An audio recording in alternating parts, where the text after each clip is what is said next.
Good evening. Welcome to your City Commission meeting. Please turn off or silence all cell phones during the meeting. Meetings are televised every day on Channel 2 at 7 p.m. and midnight and available for viewing on YouTube and Facebook Live.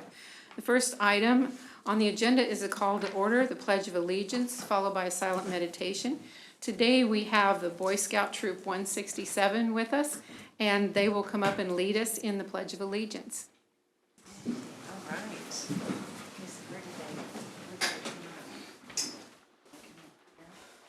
You guys want to just come up here? You can just come up here and face the flag here. Okay. Scout salute. I pledge allegiance to the flag of the United States of America and to the republic for which it stands, one nation, under God, indivisible, with liberty and justice for all. 2.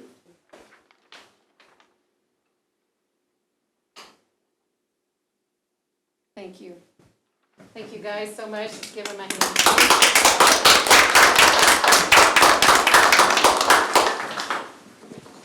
Next item on the agenda, we have a couple of proclamations.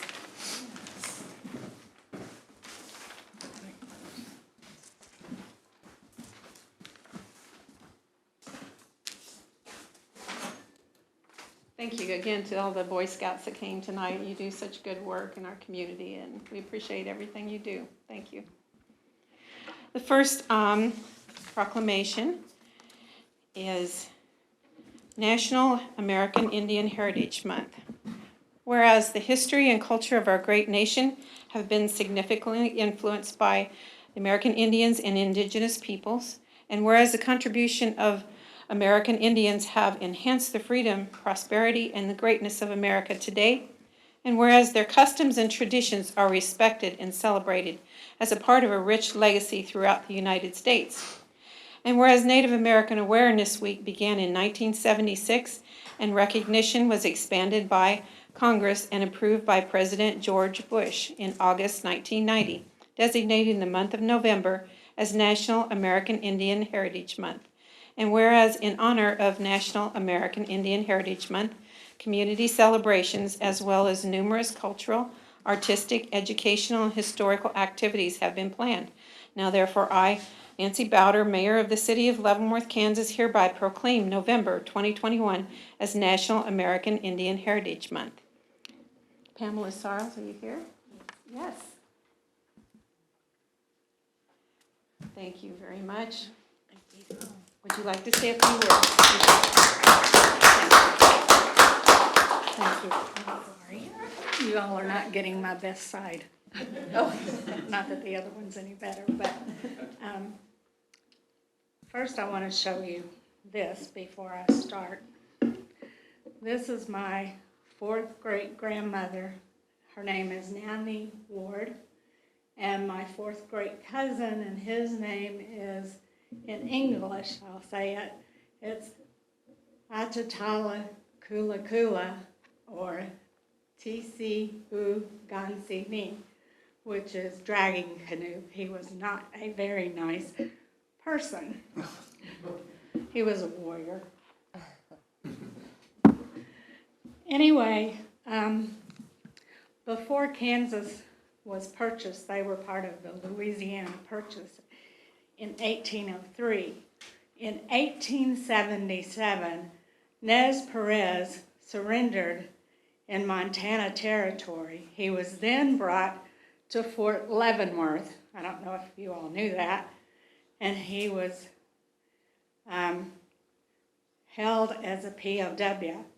It was at the final surrender of the Nez Perez when Chief Joseph gave his famous statement, "I will fight no more forever," in October 1877. Many chiefs didn't agree with what was offered to them for land allotments in Montana, and that's even true today. I would like to play just a little bit. I started out playing one note, and then I got up to 4 notes, and now I can play a whole song, hopefully. was given, well, it wasn't, I bought it in California, and it was blessed by the famous Indian flute player.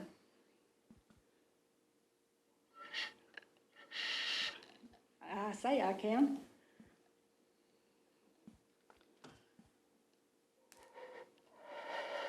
All right. Sometimes it slides down.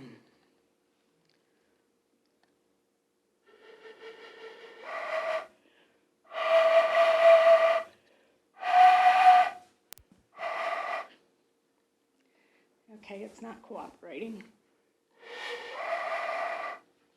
All right, sorry. I won't keep you. That's okay. Yes. Thank you so much. Thank you so much. And this was with the DAR, Daughters of the American Revolution. Thank you. Okay, is Miss Wendy Scheit here? The next proclamation is for Small Business Saturday, and we have Wendy Scheit with Leavenworth Main Street. Whereas advocacy groups, public and private organizations across the country have endorsed the Small Business Saturday as a Shop Local campaign held on the Saturday following Thanksgiving to encourage reinvestment in small business across the country.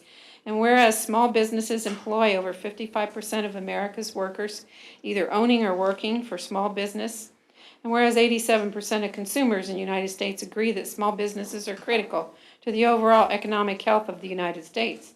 And whereas according to the research firm Civic Economics, for every $100 spent at a local store, $68 stays within the community, while online shopping generates little or no benefit for the local economy. And whereas American Express is a leader in promoting Small Business Saturday throughout the country, as well as the National Main Street Center and Kansas Main Street, and whereas annually Leavenworth Main Street hosts Shop Small Saturday on Small Business Saturday within the downtown, with many businesses consistently participating. On average, $95,000 is spent in the businesses, and overall merchants collectively average $200,000 in sales. And whereas the City of Leavenworth wishes to recognize the contributions that small businesses make to our community and local economy. Now therefore, I, Nancy Bowder, Mayor of the City of Leavenworth, hereby proclaim November 28, 21 as Small Business Saturday. Thank you, Wendy. I just put something on my Facebook page. It says, Christmas is not lost. You can always shop local. And I know Wendy really espouses that, so would you like to say a few words? Sure, I'll be brief. It's exciting. As part of a leg of Main Street is our promotions team, and so we are always focused on our small business, but especially during Small Business Saturday and through the holidays. And so we have several things that kicked off. We hope that you'll take a look at our Festival of Trees. It's a new event this year. This is a free guidebook available at many merchants, and it lists over 40 locations that have decorated a tree. It's another way to get folks into their businesses and discover what all we have downtown. It ends November 23rd, so it's not just a go in one shop. You can go in a lot of those. We kicked off our holiday open house on Saturday, as well as our Stuff Your Stocking promotion, and this runs till Christmas. And so it's a 6-week promotion that for every dollar you spend, the merchant will stamp, and you can go to numerous merchants. Turn in as many of these weekly that you want to, because we know you're spending money in those shops. Every Friday we'll do a drawing for 50 Main Street bucks, and at the end everybody goes in the final drawing for some really cool gift baskets. Last year we averaged a gift basket that was worth $800. We also have the Winter Wine Walk, the final Alive After 5 event coming up, first Thursday of December, always popular. That's another way to get folks into those businesses. And we have a new reindeer romp event this year on December 4th on a Saturday for our youth. So it's not a run. They will go into many merchants. They will make reindeer related products like reindeer food that they can sprinkle outside, reindeer candy canes. They'll all get a reindeer headband. So they'll do a lot of fun things like that. So yet again, a way to get folks in. So our Shop Small Saturday is always the Miracle on Main Street. On that day, participating merchants give out tickets. Those are turned in, and we draw for $1,000 in $100 bundles of Main Street bucks. So there's 10 lucky winners from shopping that day, and it's always very rewarding to see how much money is spent. We have to estimate those businesses that don't participate, like many of the restaurants are super busy on a Saturday, so they don't do that. But anyway, we certainly would not be here with our huge, amazing small business community. And we encourage everybody to shop local for the holidays. You can find nearly everything you could ever want between unique things and necessary items, gift certificates. Who wouldn't like a prepaid certificate for their taxes to be done? Those are things some people don't think about, gas gift certificates and grocery gift certificates. So, think about that and do what you can for your family and the entire nation in shopping small. Thank you so much, Wendy. Thank you.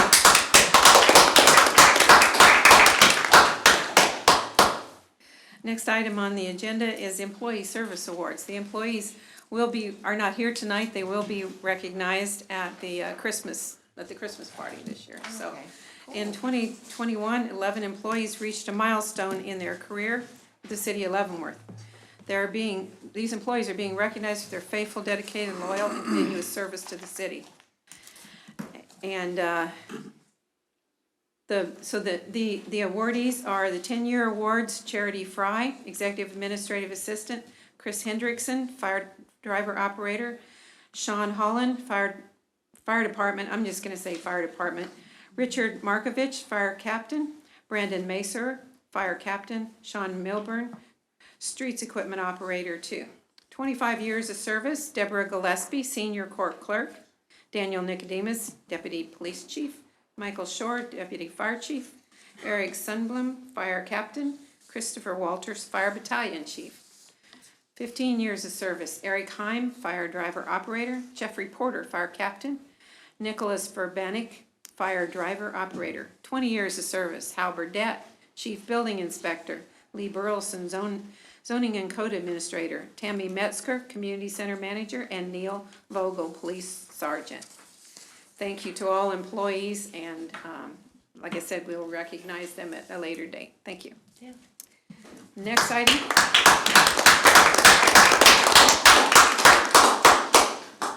Next item on the agenda, old business. First, I want to announce that Penny Holler, our Assistant City Manager, is standing in for Paul Kramer this evening. So the next item on old business is consideration of previous meeting minutes. Are there any changes or additions to the minutes? No. If not, I would entertain a motion. I move to approve minutes from October 26, 2021, regular meeting. I'll second the motion. It's been moved and seconded. Please begin voting. Commissioner Preisinger. Aye. Aye. Aye. Aye. 4-0. Thank you very much. Next item on the agenda, second consideration ordinances. Second consideration ordinance 8178, rezoning 520 North 7th from Office Business District to Neighborhood Business District. Madam Mayor and Commissioners, as you recall, this item was presented on first consideration on the October 26th meeting. There's been no changes since that time. This is an ordinance that will rezone 520 North 7th Street from Office Business District to Neighborhood Business District. It's now being presented for second consideration and does require a roll call vote, and staff are available to answer any questions you may have. Okay. Any questions for staff? Was there any opposition from any of the neighbors within 300 feet or 500 feet, whoever was notified? I think Julie Hurley, I'm seeing Julie Hurley, our Planning and Development Director, nod her head no. Okay, thank you. Okay. Any other questions? No. If not, this is a roll call vote. Aye. Commissioner? Aye. Aye. Aye. Okay. 4-0. Thank you. Next item, second consideration ordinance 8179, amending section 2-52, changing the city commission meeting time. So this item was also reviewed by the commission on October 26 for first consideration. It's an ordinance amending the code of ordinances to adjust the city commission meeting time. There's been no changes since the last presentation. It's now being presented for the second time for your consideration, and staff are present to address any questions on this item. Okay. Any questions? My only question would be, if we do approve this starting next Tuesday, we would meet at 6 o'clock versus 7 o'clock, is that correct? No. No, So- this would take effect in January. January. Okay, So the first disregard. regular meeting of January. Okay, disregard. Thank you. Thank you for that question. Right. Any other questions? No. Okay. This requires a roll call vote. Commissioner? Aye. Aye. Aye. Okay, 4-0, thank you. New business, public comment. These are items not listed on the agenda or receipt of a petition. Public comment is limited to 2 to 3 minutes. And there was a sign-up sheet here for anyone that wanted to speak. Would anyone care to speak this evening from the public? Yes, sir. Go to the, yes. My name is Chandler Scahan, and I'm with Troop 167 from the St. Joseph Parish. And tonight, why we're here is we are working on the citizenship in the community and citizenship in the nation merit badges. We are also going to the state capitol with our state representative Jet Pittman and to complete those merit badges. Also, as our token of appreciation for you letting us be here tonight, we would like to present you with this token from our troop. It has our parish on it, and then Troop 167, Leavenworth, Kansas, has bigger part on here, our troop motto, and then it also has our troop motto, service and courage of the heart. It is written in English on one side and in Latin on the other side. Great. You want to bring it up? That's very nice.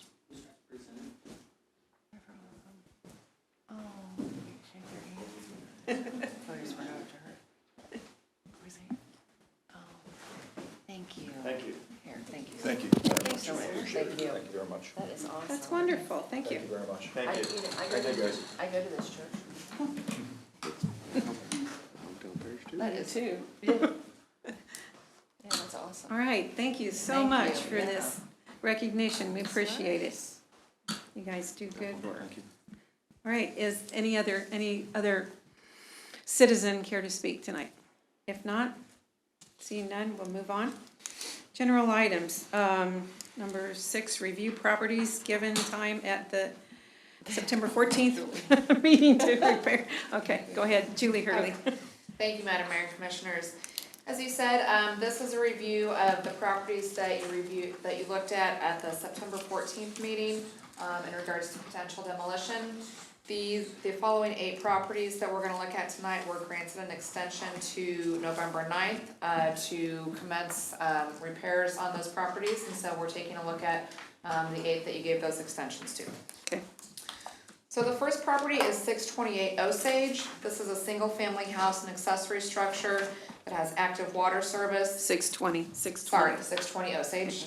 There is an active building permit for repairs after a fire that was issued on October 7th of 2020. The owner spoke with staff in June of this year and stated that he was going to repair the property. There's been no progress since that time, although there was a load of lumber that appeared to have been delivered to the property as of last week when we were out, but there has been no actual work and we have had no contact with the owner. He's here. The owner, are you the owner? Would you come to the podium, please, and give your name and address? We've been inside the roof. Please come to the podium so we can hear you on the speaker. We've been inside the roof after we cleaned up. What is your name, sir? My name is Clint Randolph. Okay. Thank you. Yeah, we have cleaned out the inside so we could commence working. And we've got the ceiling joists up in the front room again. We've started the repairs on the roof itself with the roof rafters. And it just takes time, because you gotta pull things back together, and, you know, it just takes time, you gotta let things settle. And with two of us working, it takes a little bit of time. So it took me till, probably 2 weeks after I was here the first time before we got funding for it. So, When was the first time you were here, Mr. and we've Randolph? cleaned a lot of the backyard up. It doesn't look like it right now because I had to haul a bunch of my stuff out of the house to get it out of the way, which is covered in tarps. When was the first time you were here, Mr. Randolph? A month ago, 2 months ago? 1 month ago, 1 month ago? yeah, It's September 14th. 2 months ago. I guess it is 2 months. Yeah, and on that date, you said that you would have a considerable amount done by the first part of October. Yeah. And our definition by our attorney that we were given is the definition on whether we proceed or not, commenced and diligently prosecuted to completion. I've driven by the house, I don't think it has. I drove by It has, this if you evening. take Excuse me, previous sir. pictures. Excuse me, sir. Yeah, I drove by this evening, and it was, and I drove through the alley, and the trash in that backyard is just abominable. And it's, I just don't see the progress. If And you we were looked at it promised, we before- were, if you excuse look me, at that sir, picture excuse right me, sir, there. excuse me, sir, and we were promised, in your own words, I promised that that we I were would gonna get have it it worked out. done in October, and here we are in November. I had to get funding. Okay? I am not able to physically work much. Would you like to see the scars on my back? No, sir. Okay? I got bit by a brown recluse in there. I like it died. That's why there hasn't been much done to it. There's only me. And now I've got a carpenter again that's working. And I don't- and I And the completely first understand carpenter, the first carpenter ran off with my money the first time. And I still ain't contacted him. So, you know, I'm trying to get this took care of. Nobody wants it done more than me. I've lived in that thing for 3 years. Okay? I've been to hell and back over that place. And so have your neighbors, too. I get You more know what? complaints about They this. tried to buy it out. They tried to literally steal it out from under me.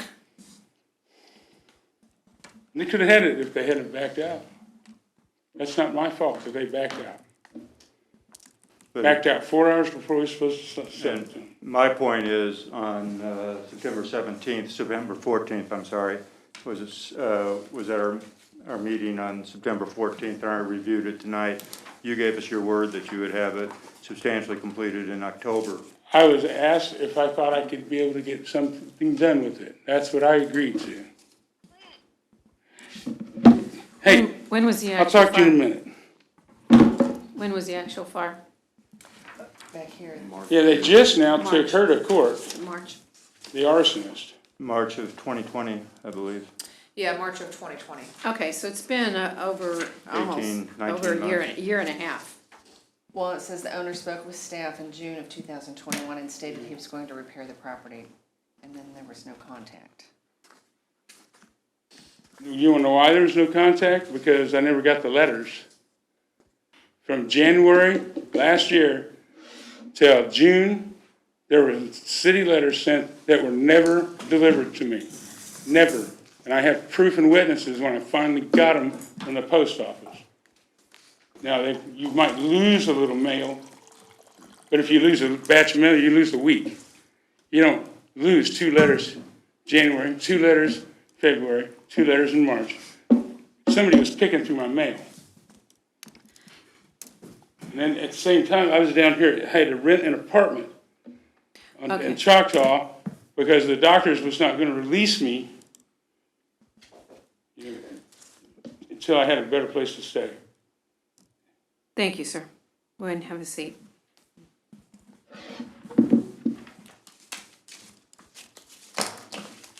It's been 18 months. And I get lots of complaints from the neighbors about this. No, don't say any more, sir, please. We'll deliberate here.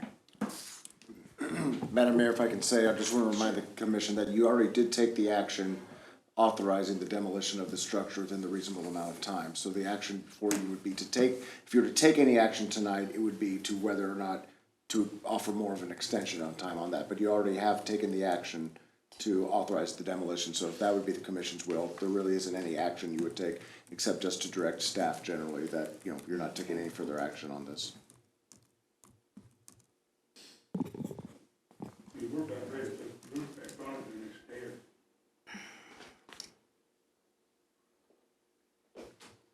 I would vote to not take any action. I mean, we don't have to vote, we don't have to do anything. I'm not gonna do anything. I'm with you. No further action? No further action, No further action. Yeah. okay? So that doesn't require a motion or anything, okay? We're good. Next item. Okay, the next property is 869 Sherman. This is a single-family house and accessory structure with a date of last water service in April of 2019. There is an active building permit for renovations that was issued in August of this year. It was previously approved for a special use permit to allow two-family dwelling in a single-family district that was approved in 2019. There has been significant progress since the last review. They've completed the bulk of the repairs, installed new windows, gotten the exterior of the building completely remodeled. They're just finishing up some items, and so staff would recommend that this be removed, not proceed with demolition on this property. It looks a lot better. I have gone by this house and seen the work on it, and I believe it's, I agree. I believe it should be removed. I drove by there today, and they were just some more, but it looks really nice. I drove by it too, and they have been working on it And the quite a windows bit, and and everything. it's very presentable. Ms. Hurley, did they give you any indication as to when they might be done? They've made good progress, but.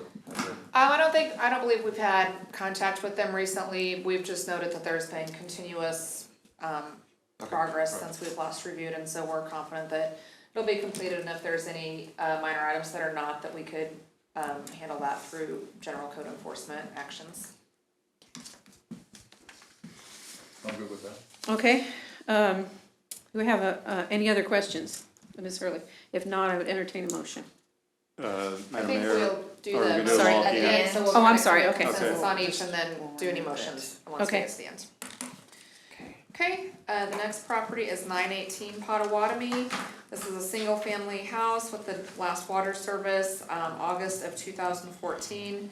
The owner did indicate his intent to repair the property, and since the last review in September, there has been some progress in enclosing the back portion that you can see there. And it's been somewhat enclosed with new windows installed since that time.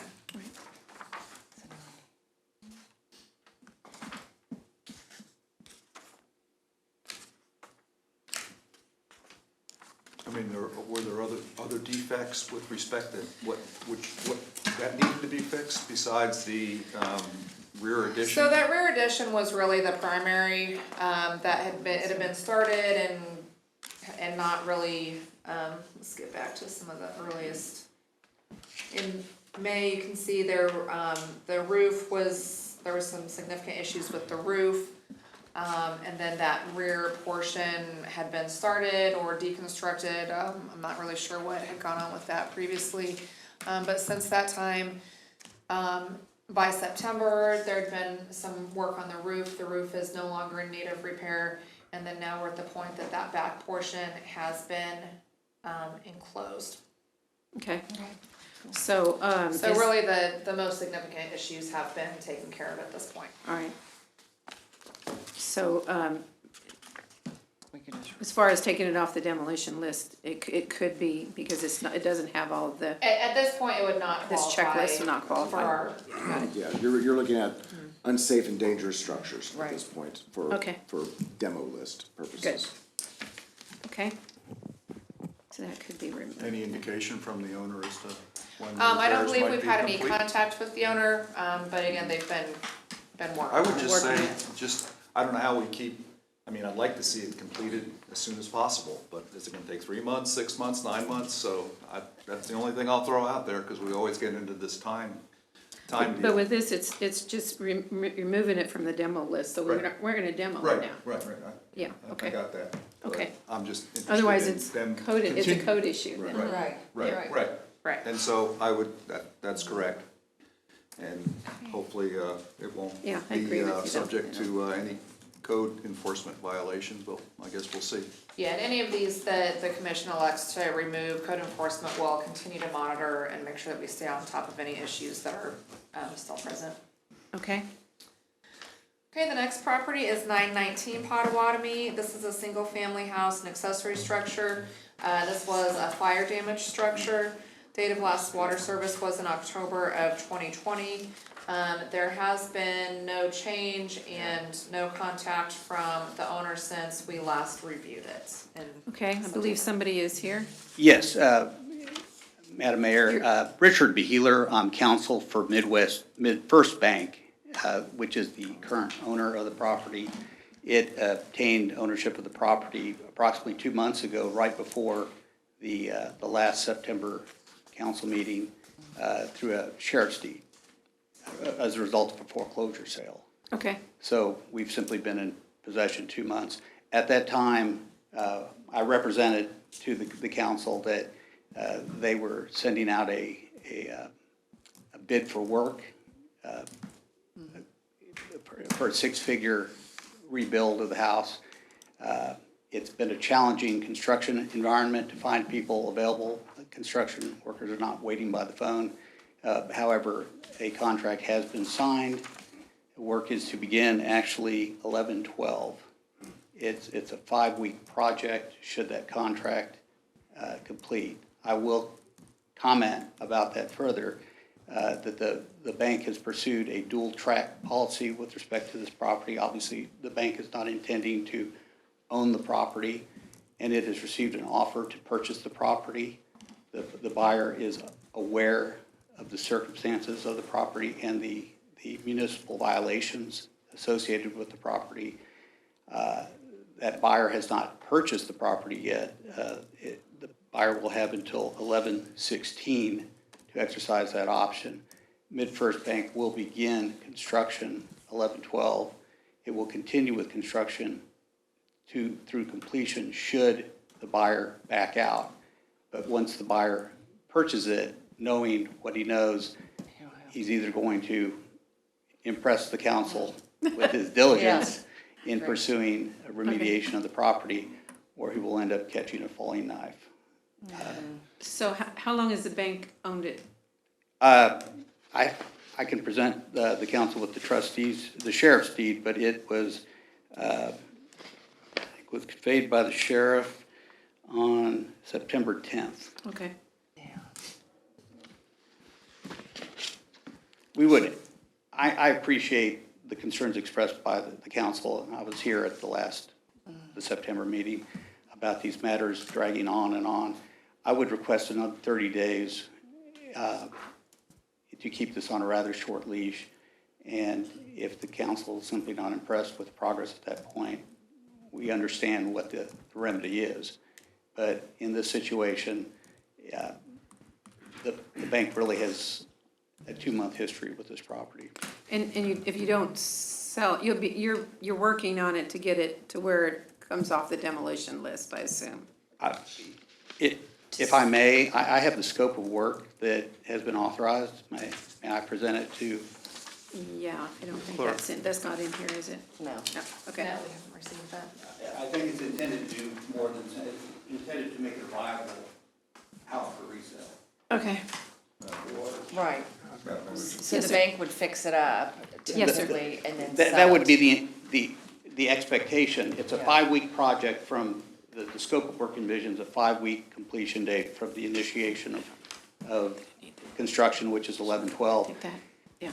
That is caveated by the fact that if it is sold to a third-party investor who is someone in the business of repairing and selling homes, there may be a different timeline, but that party is aware of the current circumstances. So So that was gonna be I my don't want question. you to think I'm representing that we're doing it and then something happens and it's a, Right, it's sort of- That was gonna Okay. be my question as to whether there's maybe only 4 days of work, or is this new buyer assuming the obligations under the contract that the bank is entering into to complete that? Or is that? Yeah, that's Or is what- is the bank entering into a contract for construction work that is terminable immediately upon sale?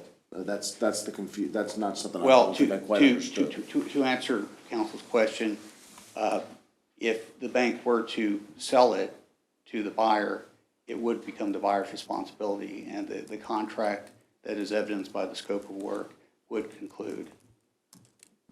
Because at some point, it's the intention of the bank to sell the property, and it has a current offer to sell the property. It may not fund. If it doesn't, the bank will continue So this, pursuing construction. this may not essentially not have any be effect. Got it, okay. Okay. So yeah, you could sell the property as is right now, and they could just tear down the house, right? They could tear down the house. I think it is their intention to remediate the house. That is a condition of Cheaper the to tear down purchase. and build than Yeah, because it looks a lot worse now than these pictures show. I went by today. Sir, I didn't catch your name. Richard Beheeler, Beheler. Mr. Beheeler, I know that you were here on September 14th, and then I know you're representing MidFirst Bank. You said that the work would start no later than early October. That's at that point. I realize there's other issues. You say now it's going to start the 12th, 3 days from now. That is what I've been. Do you have a building permit with the city? Is there a building permit, ma'am? Ms. Early? There was not when I checked at the end of last week. Okay, and has there been any contact with MidFirst Bank or their representative or their agent since our last meeting? No. Okay, that answers my questions. Okay. I appreciate what you've done, but nothing has been done. Your client hasn't, in my opinion, hasn't made any effort to do anything besides send you to its meetings to, with, some discussion on your part. I don't want to extend it, but the reality is those bulldozers won't run in the next 5 days. If somebody's out there working on it and can turn this thing around, they start in 3 days. I'm sure the code enforcement, et cetera, will not bulldoze it. But right now, I'm not willing to give an extension. We let it pass. We let it go as is. Well, I would ask that consideration be given to the fact that we have just only come into ownership. It was perhaps ambitious, and that was the intention at the time at the last meeting. In the normal process, the bidding process for the construction jobs would have resulted in a contract sooner. This has been more problematic to. When did you get the construction bid in? When was the construction bid that you're referencing? How long have you had that? How long has there been, you say that the work's gonna commence 3 days from now, or? It was sent out to a third-party resourcer on mid-part of September to solicit bids. And when did you receive the bids? I do not know when the bid was received. We don't have a building permit, I feel for you, Mr. And I understand you're representing your client, MidFirst Bank. Where are they located? Oklahoma City. Okay. Okay, thank you very much. Thank you. Okay, thank you.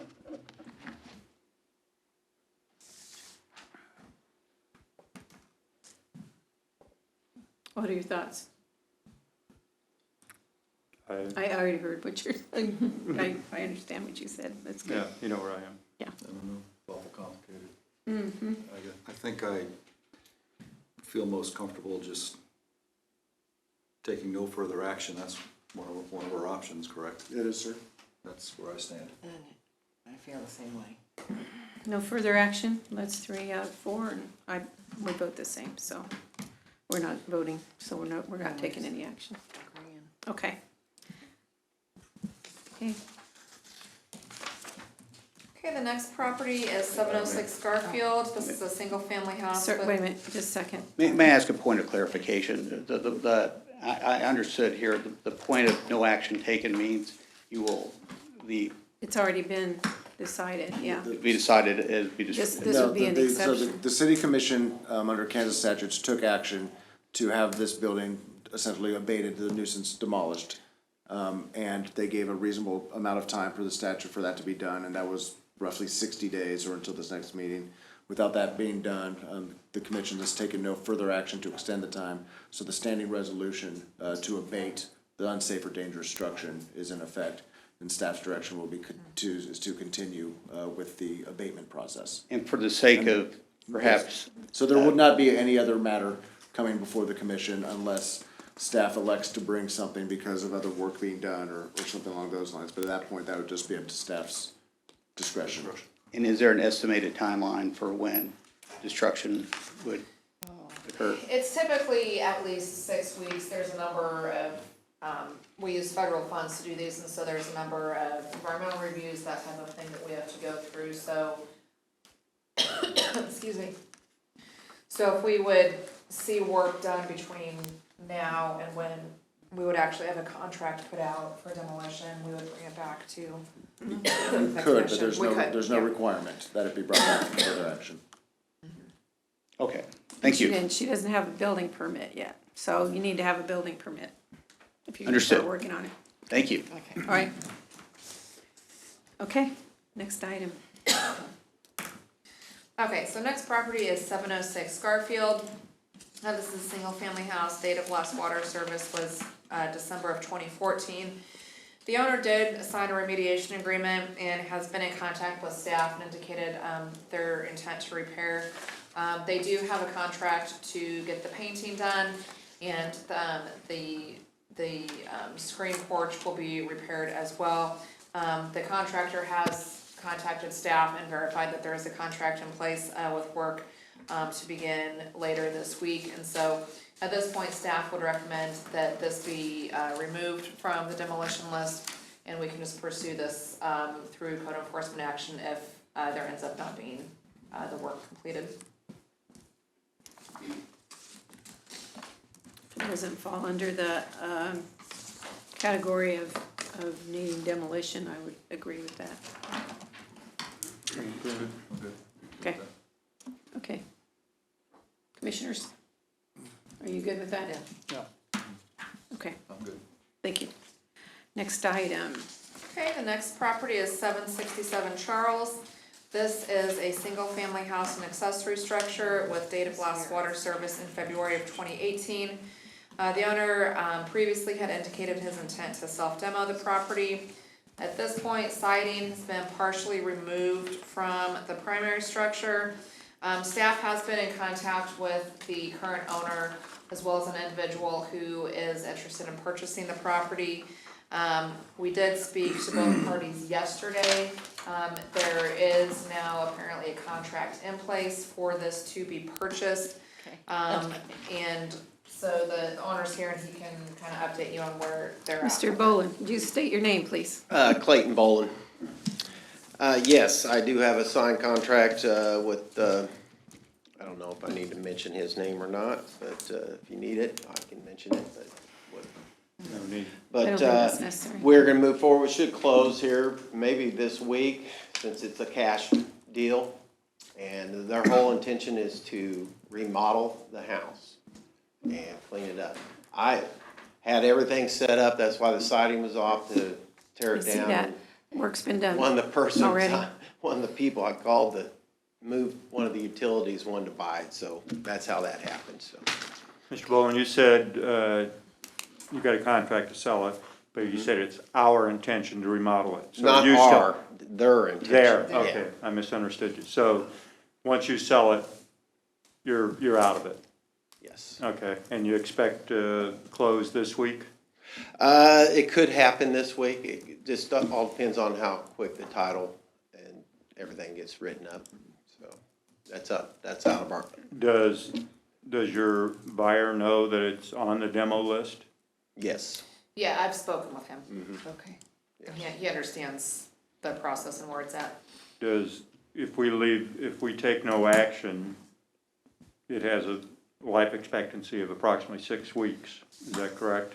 Yeah, and at this point, given that we know that there is a contract in place, and it is an individual that we're, that I've spoken to and am familiar with his intentions, I would suggest an extension on this, just so we don't start putting in the expense and the time to go through those steps to potentially demo it, when it's likely to have some action here fairly quick on it. I'd be okay with that too. 30 days or 60 days? I think it's gonna take at least 60 30 days. days from now, the first regular meeting would be December 14th. 60 days, the first regular meeting would be January 11th. I will go for 60 days on 60. this one. You know you're gonna get hit with, we've had all the holidays and it got cold, et cetera, et cetera. Okay, and the That's 60 true, days. that's true. 60 Yeah. days, I think. Yeah. Okay. Yeah, Yeah. that would be. Good luck. Good luck in getting it yeah, sold. he's like- And congratulations on selling it. Yeah. Yeah, thank you. That's Thank better you, than Mr. Bowen. bulldozing it. Yeah. Yeah, that was a job itself. Yeah. The process and the length it was gonna take, it would have not been. It would have been easy. Thank you. Thank you, sir. Okay, the next property is 1921 Fifth Avenue. This is a single-family house. Date of last water service was March of 2011. There's been no change. At the last meeting in September, some neighbors that own the property, I believe to the east of this, had been present at the meeting and indicated that they were interested in purchasing this property. There's been no change in ownership and we have not been contacted by those individuals. So at this point, there's been no change since the September meeting. Is no action on this one. Take No action. further No action. I'll support that, taking no Yeah, further no action. action. Okay. Okay, and the final property is 204 North 17th Street. Again, this is a single-family house with the last water service in June of 2015. There is an active building permit for interior renovations. The owner signed a remediation agreement and indicated his intent to complete the repairs. And we did receive correspondence from the bank on this property. Just today, there has been some work going on. The owner hasn't spoken with code enforcement staff, but there has been an inspection from our building inspections department on October 5th of this year. And the owner, I believe, is here and can let you know where he's at with it. I believe they're at the point now that they are about ready to put the siding on the exterior of the building. Okay, is the owner here? Hello, can I get your name, please? Gary Nelson. We got, on that west wall where the tie-back is, the windows were, one of them was replaced by a prior contractor, and it should not have been because the wall was rotten in the area of the window. The wall was rotten in the area of the next window. And there was a third window that was up toward this corner that was taken out and not replaced. And the wall was area in that rotten, in that area. There was about 12 to 16 feet, I'll bracket it a little bit, of rotten area in a wall that was 30 feet long. I decided to just have it taken out and not the whole wall, but the rim joist and the sill plate, so it could be done right and get the structural integrity right. I know what we were required to do by code was just side it. It would have been a huge mistake. So we decided to go this route. That west wall, the north wall, which is the one with the tie-back, going clear down it with the windows, that has been inspected and passed. There's a short area in this west wall where you see the rock below that window that's probably 4 to 6 feet, that the rim joist is deteriorated to the point that we're going to replace it. We could probably get by without it, but it's apart. When we got it apart, we're gonna fix it. We're not gonna cobble it up. But they've made significant progress on it. And all the windows have been replaced, and all of them that needed replaced now. The one we took out, the new one we took out, was put back in after the wall was fixed. But it's structurally sound and in good shape. And the interior renovation, I think she was referring to, was where the floor joists butt up against the rim joist. Some of the ends of those were deteriorated and, rotten to the point that they had to be sectioned out and then sistered up, but it's in good shape. The floor is gonna be in good shape. I was in it this morning and I didn't get a chance to talk to the contractor because it was about 7 o'clock, but it looked like he might have gotten to that today. I'm not sure. Ms. Hurley, are there still some defects that were on the remediation report from a while back that are still left to be done? Yeah, at this point, it would no longer meet the criteria of being unsafe and dangerous, as laid out in the statute. There's been sufficient work done. And, sir, what's your kind of timeline in terms of buttoning this thing up? Well, it depends upon, the contractor. We're progressing, I'll put it that way. If he gets that floor put back together and passes, on code, if the inspector passes it, then we're ready to finish up the tie-back and head toward siding. I don't know what his timetable is. Right. But, that's certainly the next step. I know it's where the city wanted us to start, but wasn't the place to start. So Right. we're getting ready to start where the city wanted us to start 2 or 3 months ago. But the house is gonna be structurally in great shape. Have you been pleased with the work of the contractor thus far? Yeah, Okay. I've done some of that myself before, and I would not have done it the way the one contractor did. Okay. I would have done it differently, but it looks good and it's structurally good. Okay. Okay, thank you, Mr. Nelson. So if it does not fit the criteria for demolition, I would vote to remove it. That's fine. I agree. That's fine. It's fine, remove. Consensus there. Continue to work, Mr. Wilson, Mr. Nelson. Nelson. And, Thank you, and good luck. Thank you. Thank you. thank you, sir. Okay, I think that completes the list. Okay, so, just to recap, make sure we've got everything, for 620 Osage, no action. 869 Sherman, remove. 918 Potawatomi, remove. 919 Potawatomi, no action. 706 Garfield, remove. 767 Charles, 60-day extension. 1921 Fifth Avenue, no action.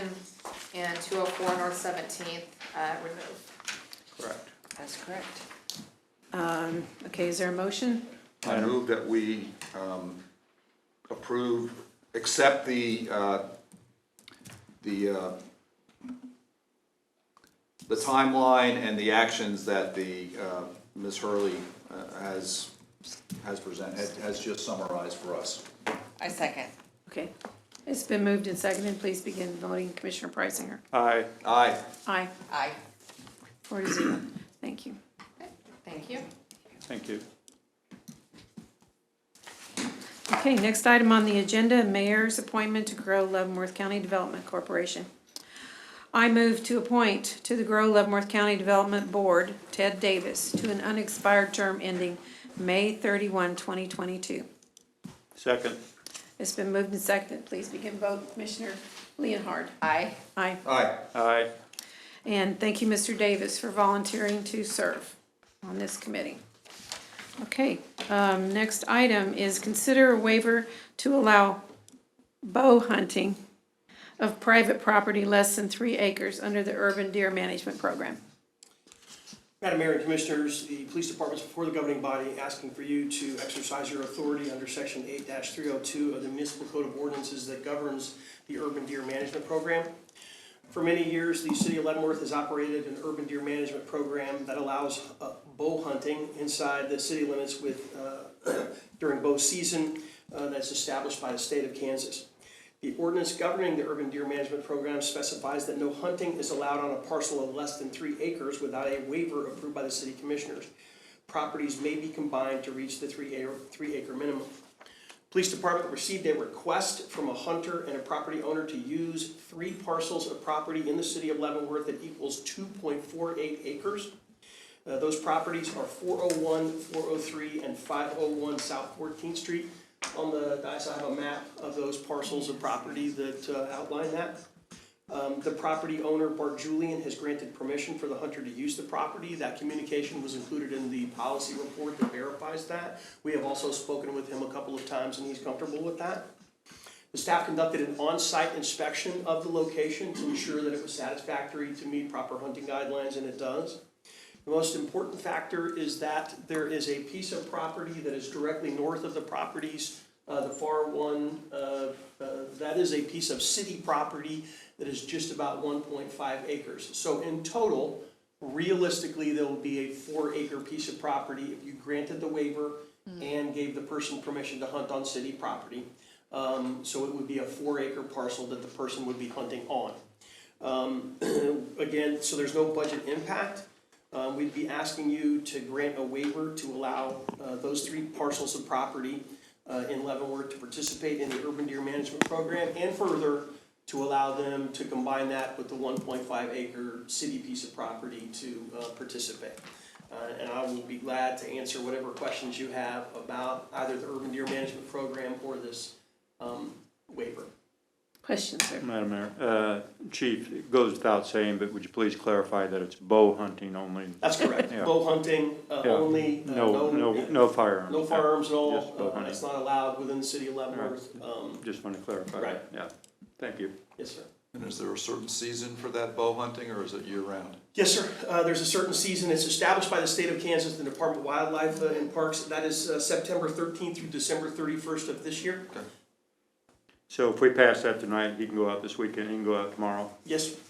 He needs to, because I've been seeing more deer here recently, you know? Any other questions of Chief? If not, I would entertain a motion. Madam Mayor, I move that we allow a waiver to allow hunting, bow hunting on private property less than 3 acres under the Urban Deer Management Program as presented by Chief Kitchens. I'll second it. It's been moved and seconded. Please begin voting. Commissioner Preisinger. Aye. Aye. Aye. Aye. 4-0. Thank you, sir. Thank you. Next item, Resolution B 2299, to authorize surveying of complimentary alcoholic liquor at the Main Street event Alive After 5 in 2022. Madam Mayor, Commissioners, this is a resolution that we've done probably for the last 8-9 years to allow serving complimentary free alcoholic beverage and cereal malt beverage during the Alive After 5 events that are put on by Main Street. This is required by state statute that the commission pass by resolution allowing them to do that. And this resolution would take care of the entire 2022 calendar year and the events during that time. And if you have any other questions, I can certainly answer them for you. Any questions? No. If not, I would entertain a motion.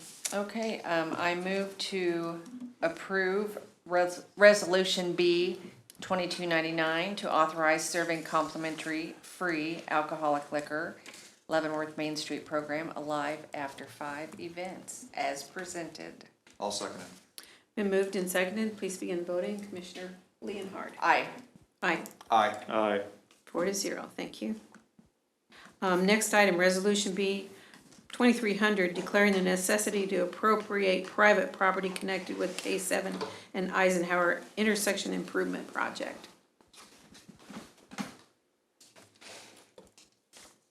Mr. Faust is here.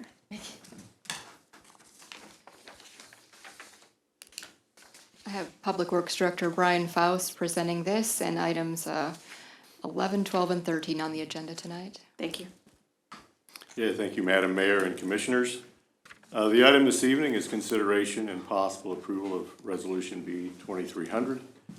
This will start the process for appropriation of private property for public purpose on the K7 and Eisenhower intersection improvement project.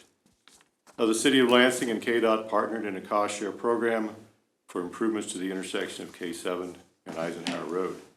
As these improvements benefit both residents of Lansing and Leavenworth, the two cities signed an agreement that defined the responsibilities and costs funded by each community. The agreement states that each city is responsible for acquisition of easements and rights-of-way for properties within their city limits. Up on the screen, you have a picture of the Home Depot property on the north side of Eisenhower Road. The plans for the intersection improvements identified the need for a temporary construction easement, which is in green, permanent drainage easement, which is in somewhat purple, and then from a little bit of additional right-of-way would be in red. Over the last several months, the city has worked to obtain the needed easements. However, our efforts to date have been unsuccessful. This project is expected to bid later this fall and into winter. However, KDOT requires the easements be obtained or condemnation be initiated prior to bid letting. Until this occurs, the project will not be allowed to move forward. While easements are needed for the project, the protection of private property rights is a key American principle. The law does allow for the government to acquire private property for public purpose with just compensation. Kansas statutes define the process to help ensure that the power of the government is not unreasonably applied to the citizens during property acquisition. The approval of this resolution is simply the first step in a much larger process summarized in the policy report. The Home Depot corporate officers are aware that the Commission is considering this action this evening, and they are now communicating with our consultant. With this said, it is important to continue moving ahead with the process. Staff does recommend the City Commission approve Resolution B 2300 regarding the appropriation of private property for public purposes.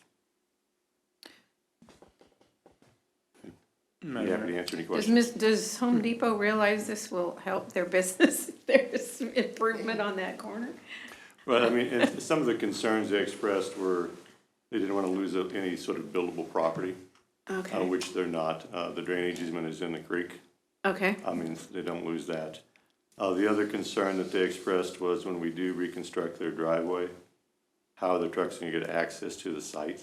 And we've laid out a way to come off of 4th Street to circle the site and provide that access. okay. Like I said, they have since we notified them of the discussion this evening, they have expressed an interest to work with us. Okay, That's good. yeah. Yeah, Any my other question to you, questions? Mr. Faust, yeah, I mean, all of our entreaties to them, or your entreaties to them, went unanswered until you notified them that this is going to take action tonight, is that correct? We provided information, we heard nothing back. It was a real challenge to get any responses from corporate. When we did, they asked a number of questions, again, about access, about buildable lots. We responded and then heard nothing. And a whole lot of emails and correspondence have gone unanswered, so. Okay, So thank you. those communications were with corporate Home Depot as opposed to our local or local store? That is correct. We did call the local manager. Okay. And the dealings are supposed to be through corporate. Yeah, sure, yeah. Understandable. Do you have any questions? Any other questions on this? No, I do not. Okay. Then if there are no other questions, I would entertain a motion. Madam Mayor, I move that we approve Resolution B 2300, declaring the necessity to appropriate private property connected with the K7 and Eisenhower intersection improvement project. I'll second it. It's been moved and seconded. Please begin voting. Commissioner Leonhardt. Aye. Aye. Aye. Aye. 4-0. Thank you. Next item, consider a 3-party agreement with KDOT and BHC for 4th Street project between Choctaw and Seneca. Thank you.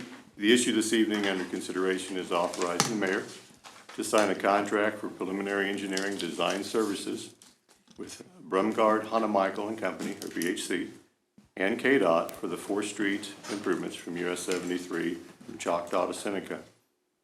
During the September 21st, 2021 meeting, the commission authorized city staff to work with KDOT and BHC to create a 3-party agreement for preliminary engineering. The cost for the design services is estimated at $325,331.54, with KDOT covering up to 85% of the participating cost. The city will be responsible for the remaining preliminary engineering costs. When dealing with multiple parties to finalize an agreement, during a time when key players are required to work from home, the process took more time than anticipated. The city had planned on a significant portion of the design being completed in 2021, and if that had occurred, construction would have likely started later in 2022. With the extended time to get the agreement in place, it is likely that construction may not commence until the spring of 2023. Funding for the city's portion of the design as well as construction will be through federal fund exchange dollars. The city does receive federal dollars passed through KDOT each year, and these funds are to be used for transportation-related expenses. Staff did review the agreement and recommends the City Commission authorize the mayor to sign the contract for preliminary engineering design services. This is the three-party agreement between the city, BHC, and KDOT. Total design services cost is $325,331.54. So the city's portion of that cost is about 15%, that would be about 48,000, correct? Yeah. That's what we're talking pretty about, much. okay? Any other questions on this? I think it's great. I know that many people will be looking forward to it. There'll probably be some gnashing of teeth while the project is going on, but it'll be well worth it when it's all done. And you said just spring 2023? For construction, KDOT did give BHC a notice to proceed a couple of weeks ago. Okay. So BHC's already started the design work, and we've already had our first meeting with KDOT. One of the things that we discussed was a kind of a road diet, narrowing from 4 to 3, and so we've already started those conversations. Great, Good. great. How long will the design process take approximately? Approximately, I mean, you don't have to. I'd probably say 6 to 8 months. Okay. The review cycle between the city and with KDOT takes time. Okay. And during that period of time, will the commission get kind of periodic updates on how it's There'll be going? periodic updates. There also will be public informational meetings with our consultants, and the governing Good. body will be part of Yes. that. Definitely, that'll be good. You said there'll be meetings between BHC, KDOT, and the city. Who has final say then? If there's a tug of war going on, do you just work it out, or does KDOT, do they have the trump card? They got the Got the money. So far, based on the conversation, I think we'll be able to work it out. Okay, Okay. thank you. All right. Any other questions? If not, I would entertain a motion. I move to authorize the mayor to sign the contract for preliminary engineering design services. This is a three-part agreement between the city, BHC, and KDOT. Total design services cost is $325,331.54. Second. It's been moved and seconded. Please begin voting. Commissioner Preisinger? Aye. Aye. Aye. Aye. 4-0, thank you. Next item, consider bids for Lakeview Court sanitary sewer repair project. Okay, the issue this evening is to consider bids received and possible award of the Lakeview Court sanitary sewer repair project. You have a picture up on the screen of what it currently looks like. In March of 2020, WPC was notified that a sanitary sewer line was cracked and leaking at a creek crossing. WPC investigated and made the necessary repairs. Staff determined that the creek crossing should be evaluated due to the condition of the pipe, exposed sanitary sewer service line, which is in white, and bank erosion. On September 29th, 2020, the City Commission approved a design contract with GBA for the design of the Lakeview Court sanitary sewer repair. The project will include removal of an existing manhole and pipe. 2 new manholes and pipe will be installed to reroute the existing sanitary flow. The existing sanitary sewer service line, again shown in white, will also be rerouted away from the creek. Creek bank stabilization to repair the erosion at the bend in the creek is included as part of the project. The site map included in your with your policy report shows where the improvements are planned, and city forces have obtained the needed easements to complete the project. As stated, the project plans were prepared by GBA and the bid results are attached to the policy report. Utility Solutions LLC was the low bidder and did meet all bidding requirements. Utility Solutions LLC has not completed other sanitary sewer projects for the city, so references were requested and obtained. After contacting the references, staff feels that Utility Solutions can successfully complete this project.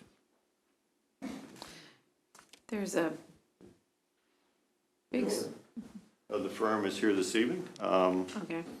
Work is expected to begin by November 29th and be completed within 30 calendar days. The city commission generally awards a contract to the lowest bidder if the bid is less than the engineer's estimate. So staff does recommend the city commission award the Lakeview Court sanitary sewer repairs to Utility Solutions LLC for the amount of $42,805.25. Be happy to answer any questions. Pretty big spread between 42 and 113. Yeah, the first one we opened was 113, so. Okay. But between Utility Solution and Lion and Weaver it was fairly close. Quick question, Mr. Faust. The white looks like PVC, is that like a 2-inch line? Is that, and what is that 4 to 6 inch pipe? The dark Explain line the picture, yeah. Yeah, the dark line would be our sewer main. Okay. And it's typically would be an 8-inch main. Okay. And the white line, sanitary sewer service lines are typically 4-inch. And there is actually a problem with this line freezing in the wintertime because it's exposed. Is that raw sewage there we're looking at? No, that's just a creek. We repaired the leak. Okay, thank you.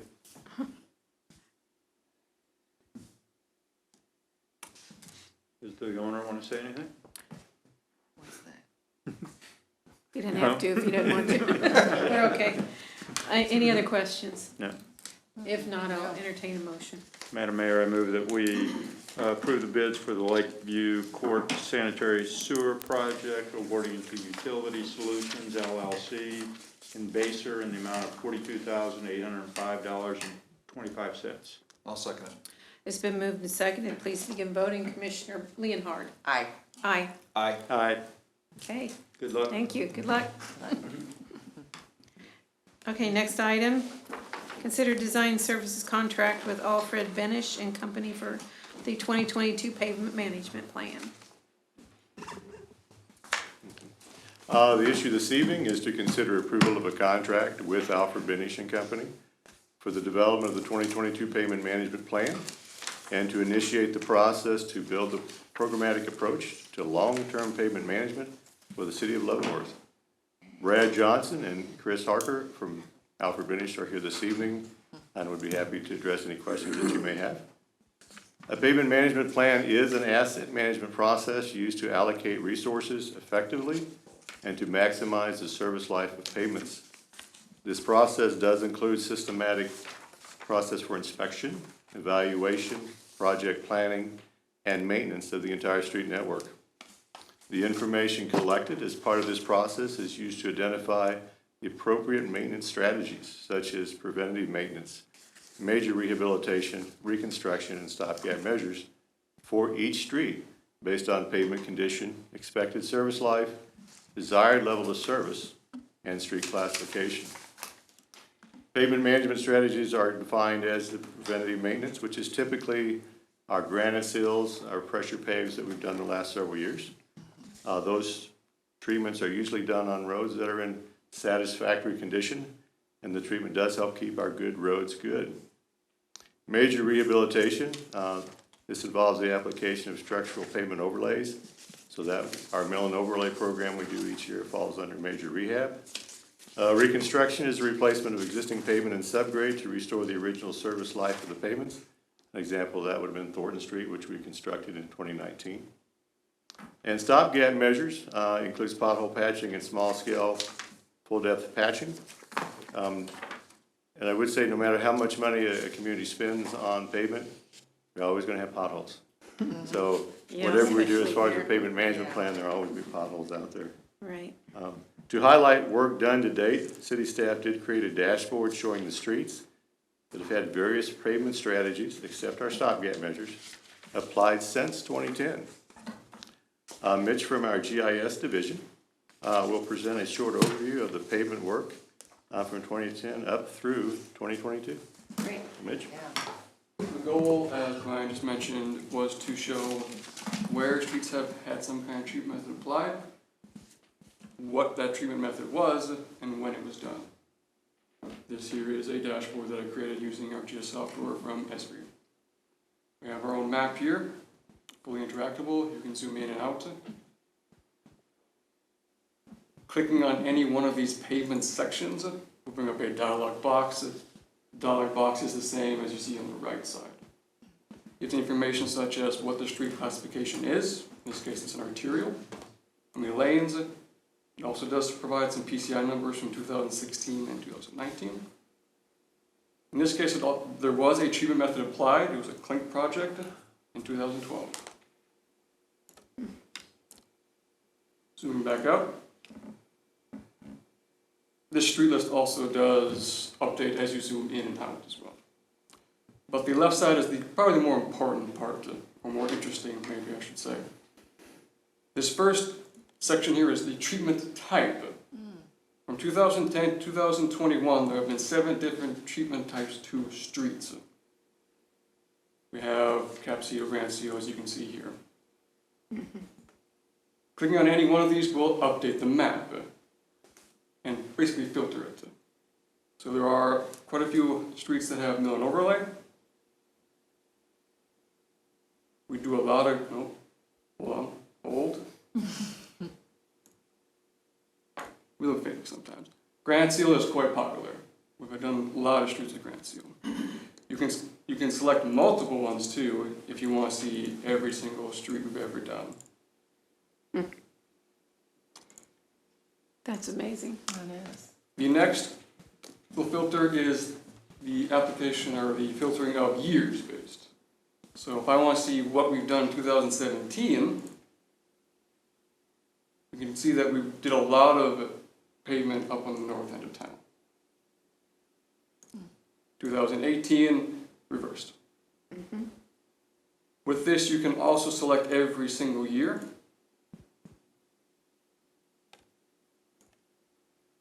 These are all the streets from 2010 to 2021 that have had some sort of treatment method applied to them.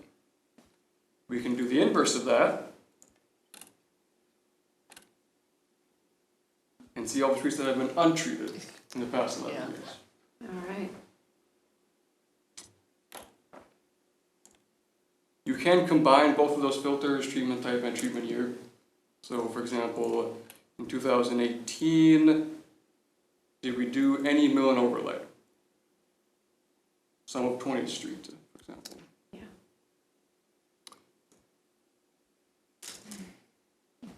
The last filtering option is multi-year pavement treatment, and this is just where have any streets had has the street been paved multiple times, basically.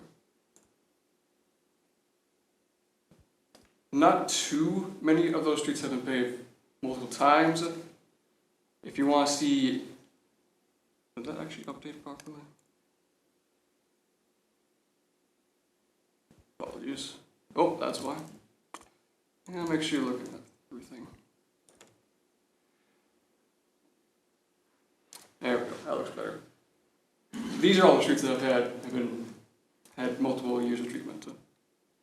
You can then use this selection tool to select this street on Central Avenue. And you can see that in 2011 there was a slurry seal applied, and in 2018 there was a granite seal applied. Okay. And that is what I have to show you. Percentage of roads? Yes. So from 2010 to 2021, 48% of our streets have had some sort of pavement treatment applied. It's definitely not uncommon to see streets that have had multiple treatments. Sure. We look at the non-structural surface seals, the granite seals, slurry seals, those types of things, lasting anywhere from 5 to 7 years. And so in a good preventive maintenance plan, you could see multiple applications of that on that same road to extend the life. But it should be fairly common. I have a question. Or could you at some point, like the granite seal or whatever kind of treatment only lasts so long, then you decide to change it to something different that would last longer? Right. And that's part of when we do the PCI, the Pavement Condition Index in 2016 and 2019, and I'll get into that shortly. When we did do that, we do evaluate the condition of the streets, and as that PCI, those preventive maintenance measures like the granite seal, is most effective on streets that are actually already in fairly decent shape to extend that life. Once you get down to a certain point, those become less effective, and that's when we go into the major rehab. Okay, thank you. Okay. Is this a program that's been developed by you in-house, or is it a commercial you know, Commercial. The pavement, these are dashboards. Right. Provided by ESRI, the company that we use for our GIS software that we use, so. How long have we been using this? Is it just recently in terms of this particular program, or been using it for a Pretty while? recent, like I made this about a month and a half ago. Okay, great. Super. Awesome. Mr. Faust, I question your wisdom having Mitch show us that with Benish here in the audience. They may I've want already to. said they can't take it. Yeah, they may want to take him right after this meeting, grab him and say, you're coming with us. So make sure that doesn't happen. That can't happen, guys. That's in the contract. Okay. Impressive, Good work. Mitch, very impressive. That is Thank you. impressive. Yeah. Very good. Thank you. Yes. Okay. Oh, can you hear? Let's see. I like it because they're really excited about it. Yeah. Yeah.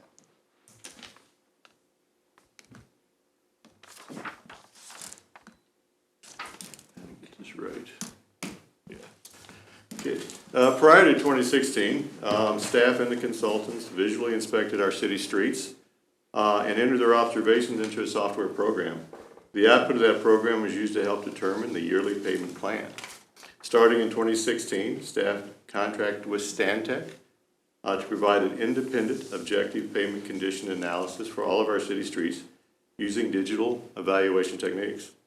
The result of that effort was a pavement program between 2016 and 2019 that included a large number of streets that received a surface seal, basically a granite seal, that concentrated on stabilizing our existing city streets.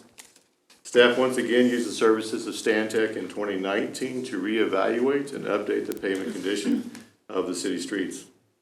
At that time, the stated goal was to improve street condition with an emphasis on bringing the city's overall street PCI rating up to a range of 65 to 75, which falls in the fair to satisfactory range. This slide number 1 here, shows the standard scoring for PCI ratings that are typically used. On the left, or actually in the center, 100 is basically a new street. So Thornton Street, which was just recently completed, would rate typically 100. 0 is a street that was be in failed condition. But it should be noted that streets that are in a failed condition can still be very passable. An asphalt street, over time, somewhat works its way back to gravel. And a gravel road, if maintained, is very passable, but it would be listed as a failed street. Let's see here. It is not uncommon to see a decrease in PCI in the first few evaluation cycles, as the downward momentum of pavement deterioration can take time to overcome. That can be from limited funding, that can be from deferred maintenance or improper maintenance on a street. So like I said, I've been places before where it's fairly typical for that, from the first year to the second year that you evaluate the streets, even though you do work in the meantime, that PCI can continue to drop. But we can definitely overcome that and come back up. The overall street condition, based solely on the PCI ratings, decreased from roughly 54 in 2016 to 51 in 2019. And I will mention the table does not include the reconstruction of Thornton Street or the pavement management project completed in 2020 and 2021. This slide does show the typical pavement degradation curve. These show the ranges where the various strategies that we talked about earlier, preventive maintenance, rehab, and reconstruction, come into play. And then by keeping up with preventative maintenance, on the chart on the right, you'll see a lot of where it says spending $1 on preservation here. If you continue to protect your good streets, you can definitely prolong the life of the street.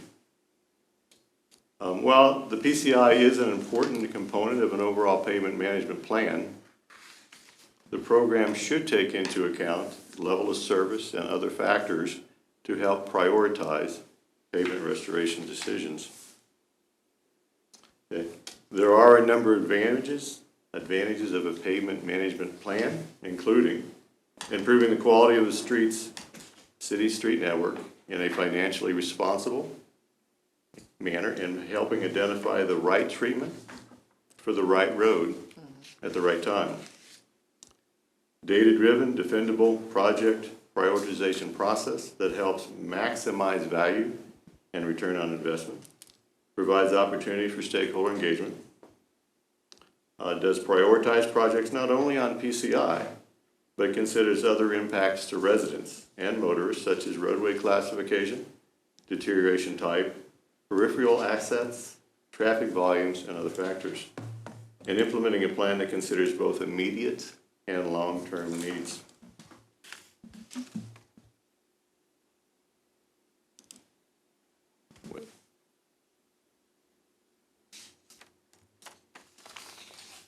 Okay.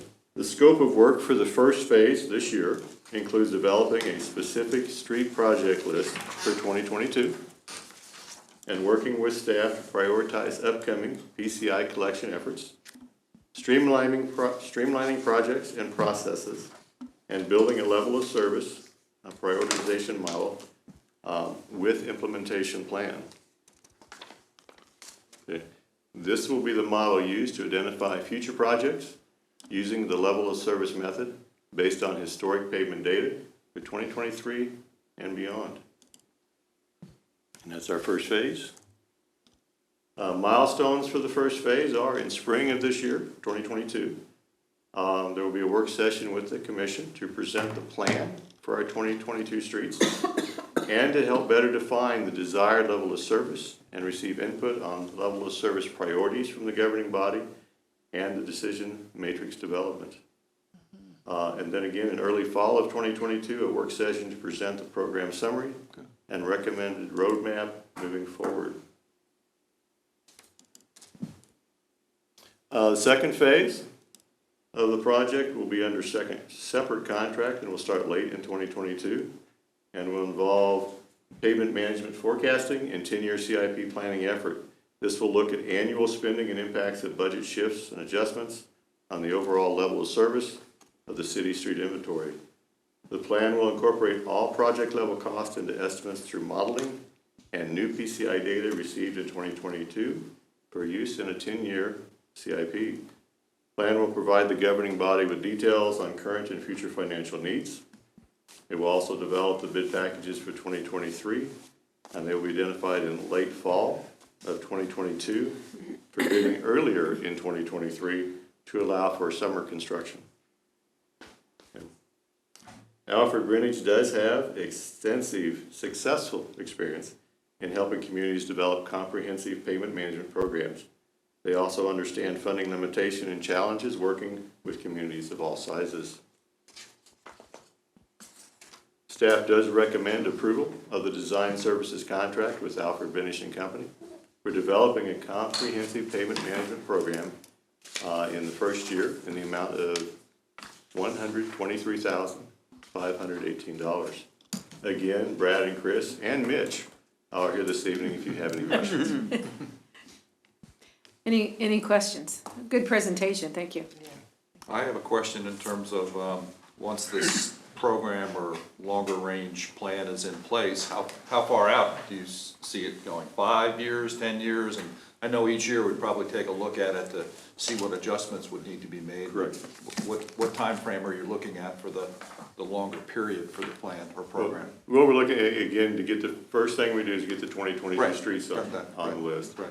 Then we work on the 2023, but developing a 10-year plan. Right. Right. Yep. But we'd be developing within that 10-year plan a 2 to 4, typically, but with the understanding that those could change. One of the challenge was if you put a plan out there and say in year 4 we're going to do these streets, people get that expectation that you will in year 4. Exactly. And so we have to be careful about that. Yeah, but I like you looking out to the future. Plus you have other things happen, like what happened in Limit where the street fell in and other things that come up, so.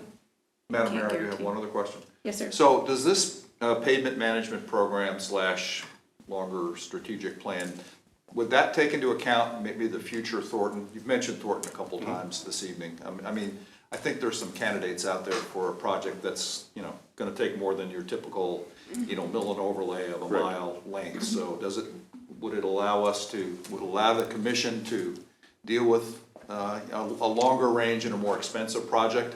or a more complicated Well, project like? I think it will. Our main component right now is we've been budgeting currently about $2 million a year. Right. You don't get a lot of reconstruction for Correct. $2 million. Yeah, exactly. But what it will do is help identify, again, the right treatment for the right road at the right time is a phrase that we'll use. Some of that will be reconstruction. And the last thing you really want to do is just do the preventive maintenance and mill and overlay. Because as roads get worse and worse, they fall off that list, and you end up having a huge backlog of streets that need to be reconstructed. And so as you're doing a 10-year program, you have to try to pull in an occasional reconstruction. Yes, sir. Great job. Well, that's good. You can't hire him either. Well, I think that's important, because I think there's some needs and requirements out there that will take some study. You to see think what the next Milas from ordinance- 10th Right. Avenue to 15th Street might be one of them? Right, and Hughes Road isn't in too great a shape either, from Limit to, Muncie or? Which road? Hughes Road, the one that runs behind the, University. Yeah. but that's fine.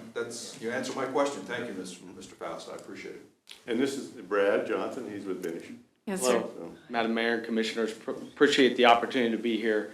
As Brian said, one of the things that we always look at is, and one of the reasons why sometimes your pavement continues to deteriorate, your PCI, is because you do select some of those roads that are beyond the right time for one of these treatment processes, and so you may select for it to continue to decline because you need to prioritize that for a reconstruction and not a maintenance treatment. The other thing I might say is one of the big components that comes out of this, and this is really at the end of year 2, is we'll build a model that shows if you throw this much money at your system, here's what you could expect from a PCI standpoint in terms of the long-term increase or maintain at the end of that. And so the model that we'll develop will help you make those informed decisions as relative to, so what would it take to get to a PCI level of 75? What would it take what if we just stayed at a 60 or something? So having those dollar amounts of what you could expect in the future would be one of the real benefits of this process. I like the idea you're being proactive rather as opposed to being reactive, which we have been in the past. I know over the many years that I've seen commissions work with this. So having the planning and the data makes it less subjective. So It seems like we're relying more on the kind of the math and the science, right? I mean, to a certain As well we should. As well we should, right? So that's encouraging, and I can Yes. see that throughout the presentation this evening. okay. Are there any other questions or comments? No. Thank you. Excited. Thank you, Thank you sir. very much. Hope you enjoyed the meeting. Okay, with that, I would entertain a motion. I'll move that we approve the design services contract with Alfred, Benish and Company for developing a comprehensive pavement management program in an amount not to exceed $123,518. Second. It's been moved and seconded. Please begin voting, Commissioner Preisinger. Aye. Aye. Aye. Aye. 4-0. Thank you. Thank All you. right. Thank you for a good presentation, Mr. Faust. Appreciate that. Next item, first consideration ordinance to allow additional businesses to sell city dog tags. I love that idea. Yes. Madam Mayor and Commissioners, this is to place on first consideration an ordinance to amend section 8-139 that sets the fees and allows the registration of dogs. So the background on this, I was approached by one of the local animal boarding facilities about the number of dogs that they board at their facilities that aren't registered with the city. And it was a concern to them because when they are taking in dogs for boarding, they are making sure that they have the proper immunizations and registrations.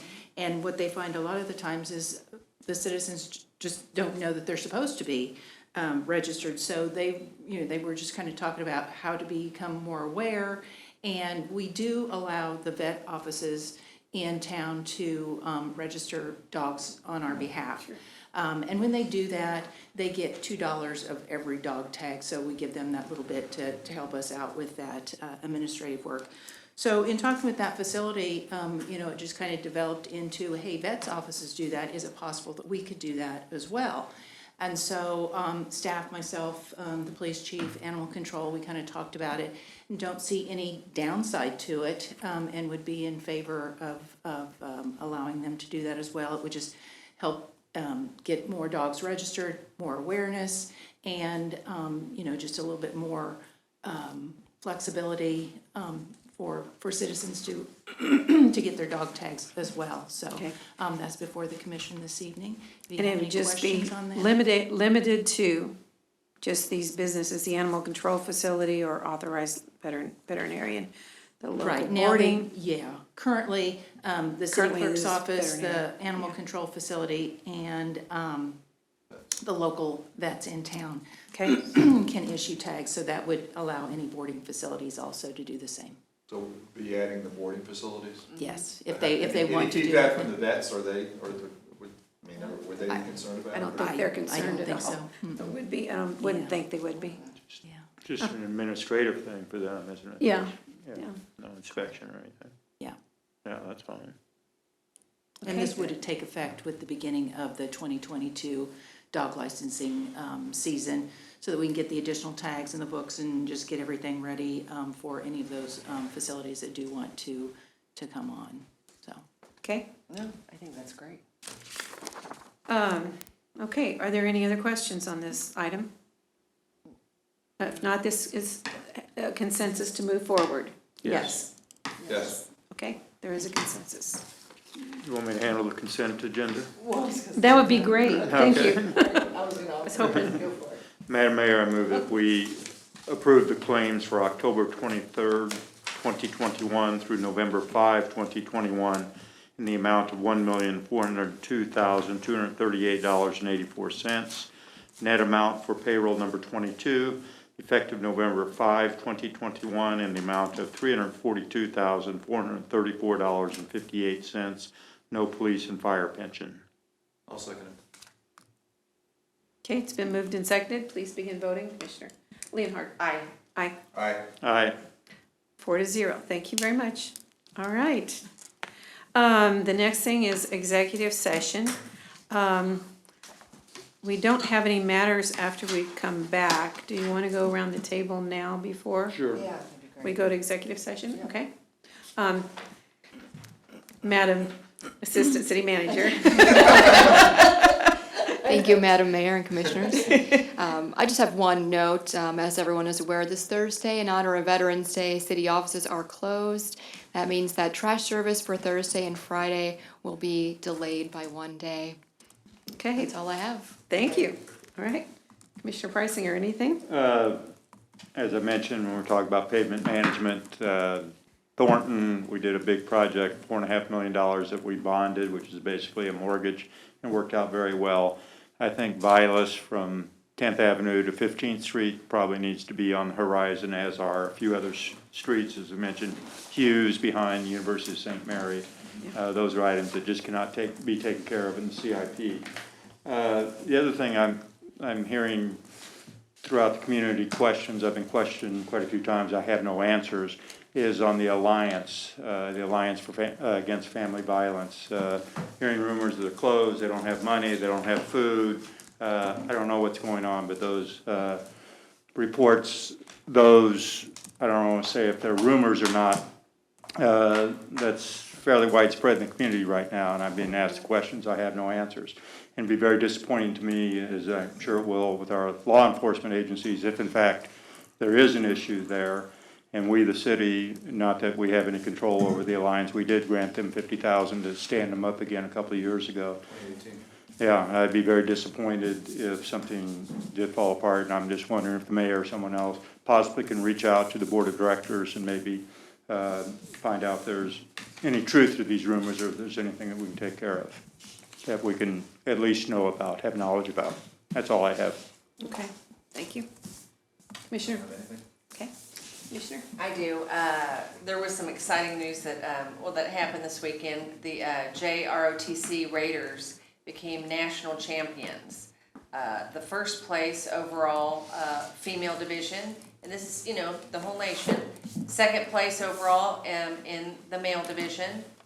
And the male team, they got first place in the 5K uphill course, and they had a record of 20 minutes and 49 seconds, which is very impressive. 'Cause I do 5Ks and not in that time. 5Ks in 20 minutes. Yeah. And somebody pointed out to me, one of the moms, the co-ed division came in 7th place nationally.